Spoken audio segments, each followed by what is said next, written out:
बिस्मिल्लाहिर्रहमानिर्रहीम। पहली डेफिनेशन है माइनर की।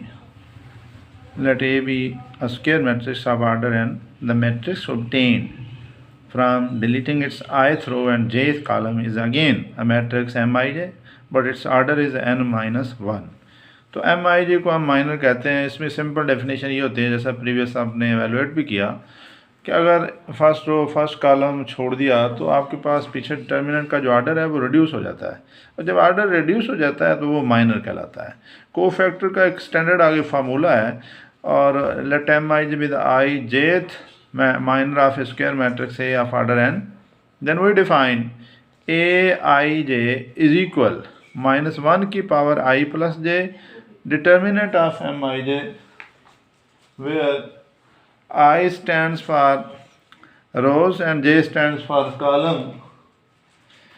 एंड कोफैक्टर की एप्लीकेशन जो है वो हमारे लिए एक इफ़ेक्टिव होगी, बिकॉज नेक्स्ट हम जब किसी मैट्रिक्स का ए इनवर्स निकालना चाहते हैं तो उसके लिए हमें इसकी ज़रूरत पड़ती है। ये प्रीवियस जो स्टार्ट में आपको मेथड बताया, उसको जनरलाइज फॉर्म में ऐसे लिखा जा सकता है कि for any matrix A is equal to, and so this one Aij A11 A12 1n, ये n बाई n का डिटर्मिनेंट है, और ये स्टेटमेंट जो है डिटर्मिनेंट ai1 कैपिटल ai1 यानी हर एक एलिमेंट और साथ उसके करस्पॉन्डिंग जो है कोफैक्टर के साथ ai's जो हैं वो क्या हैं, कोफैक्टर्स, और ये क्या है फर्स्ट। मतलब इसका मेथड ये हुआ करेगा कि हमारे पास जब डिटर्मिनेंट होगा हम करेंगे ये कि अगर पहली रो के आपने एलिमेंट लेने हैं तो पहली रो के कोफैक्टर को उनके साथ मल्टीप्लाई करके ऐड कर देना है।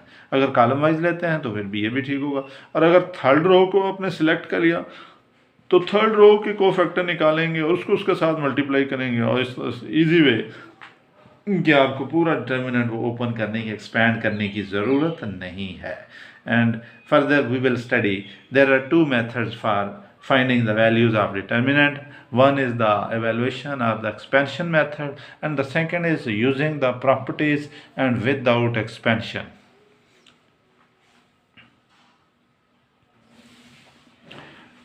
Question 6 में without expansion prove that the determinant vanishes.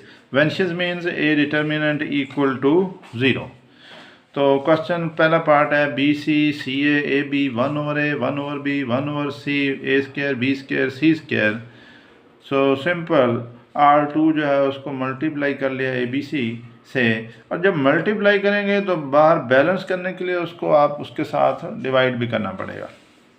तो इस तरह से मल्टीप्लाई करने से हमारे पास ABC CA AB गोया R1 और R2 दोनों सेम हो जाते हैं।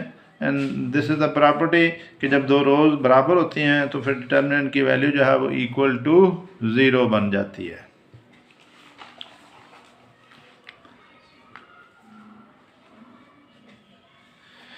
आगे ये एक पार्ट है, पार्ट 6 का 6 पार्ट है कि काज alpha sign of alpha plus delta, cause beta sign of beta plus delta.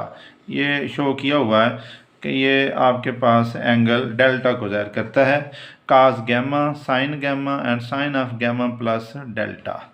अब इसकी वैल्यू जो है, इसकी भी वैल्यू इक्वल टू 0 है, और कहता है बगैर खोले आप इसको एक्सपेंड करना नहीं, एक्सपेंशन के बगैर प्रॉपर्टीज़ का इस्तेमाल करें, वैल्यू लेके आएँ। तो सबसे पहले तो ये फार्मूला खोलना पड़ेगा sine of alpha plus beta वाला, sine alpha cos delta cos alpha and sine delta. इसी तरह से दूसरे में sine beta cos delta and cos beta cos delta and sine beta. So sine gamma cos delta and cos delta sine gamma, cos gamma and sine delta. तो ये formula है असल में, ये जो आपने sine of alpha plus beta जो होता है equal to sign alpha cos beta plus cause alpha sign beta. So this is the result. इसको यूज़ किया,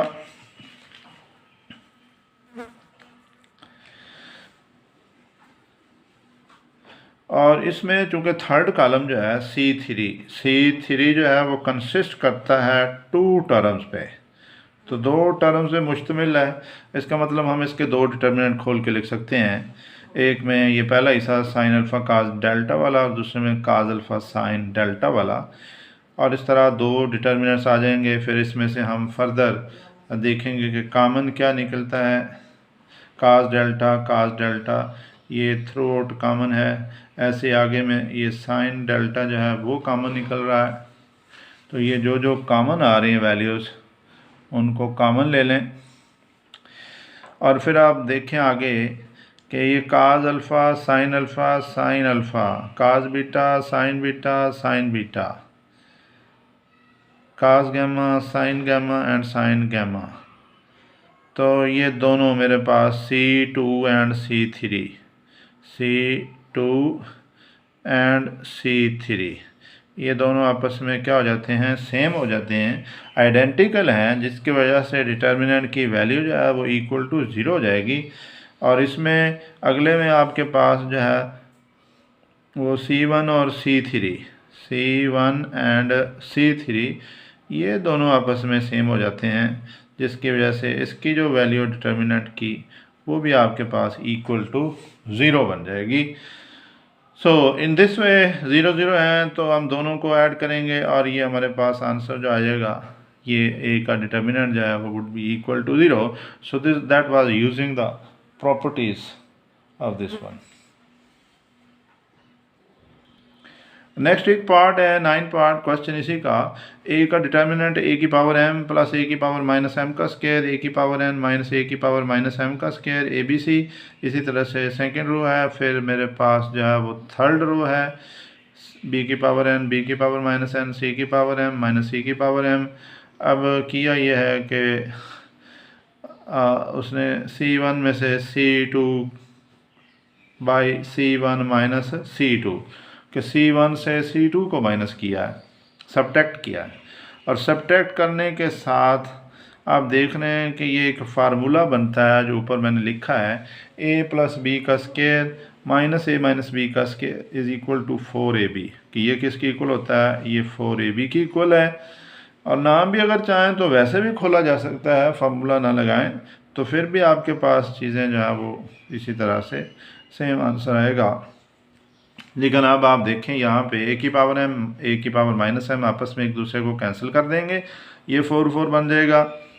और आखिर पे ABC है तो करेंगे क्या कि ये C3 में से ABC कॉमन ले लें, take common 4 from C1 and ABC from C3 कि ये कॉमन आप ले लें।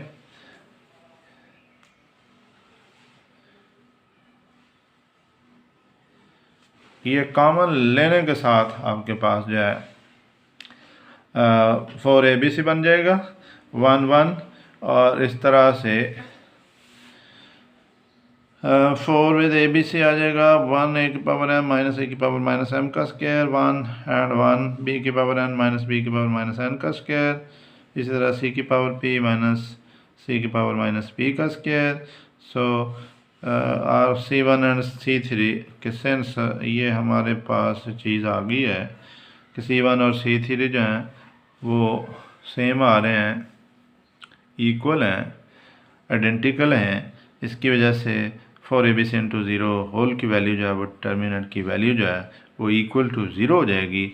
सो यही हमारे पास क्वेश्चन था कि सबसे पहले कि प्रॉपर्टीज़ के इस्तेमाल से, यूजिंग से आप इसको कैसे एक्सपेंड और इसको कर सकते हैं।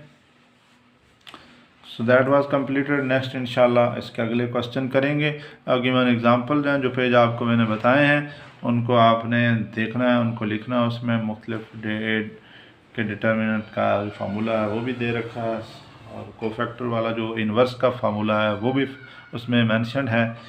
और उस पेज पे भी आपने उसको ज़रूर कोशिश कीजिएगा। तो at the last today determinants, its properties and its method, so you can realize determinant at the end अगर आपको डेफिनेशन दें कि determinant is a real valid function, जो आपके पास है, ये देखें, अगर मैं लिखना चाहूँ कि ये डिटर्मिनेंट जो भी होता है ये सेट ऑफ मैट्रिसेस होता है और टूवर्ड्स ये कोई सेट ऑफ रियल नंबर्स होता है. So in this way this is definition for this one.